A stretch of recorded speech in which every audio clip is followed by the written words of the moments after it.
How to go live on TikTok without 1,000 followers. Hi guys, welcome back. Today I'm going to be showing you how to go live on TikTok without 1,000 followers. So let's get started. First, what you have to do is you will open up your TikTok, and this is where you will get on your For You or following. And we want to actually go live on TikTok, but we do not have 1,000 followers. And going live has a condition on TikTok that you should have 1,000 followers. So that's what we will be solving today. Now you have to go to your profile right here, and you can see that I do not have 1,000 followers, but I want to go live. Now what you have to do is that you will just click on these three lines right at the top corner of your screen, and then click on settings and privacy.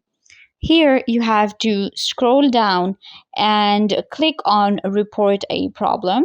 Then you can see right here that it's right here. Right here we get the option I can start a live. So I'm gonna click on this one. All right, so it will actually show you the problem. The problem may be that user should be 16 or above 18, and then there are some community guidelines that you have to follow.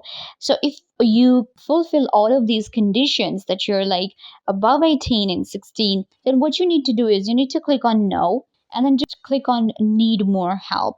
And we're going to actually approach TikTok and let them know that we cannot start a live. So right here you just have to type, make sure that you add your username, and then you can also add your screenshot of the problem or a video if you have any. Click on report, and this problem will be sent to TikTok, and they will get back to you in 24 hours and solve your problem. I hope that I was a big help. Don't forget to give this video a big thumbs up, leave a comment down below, turn on bell notification, and subscribe to the YouTube channel.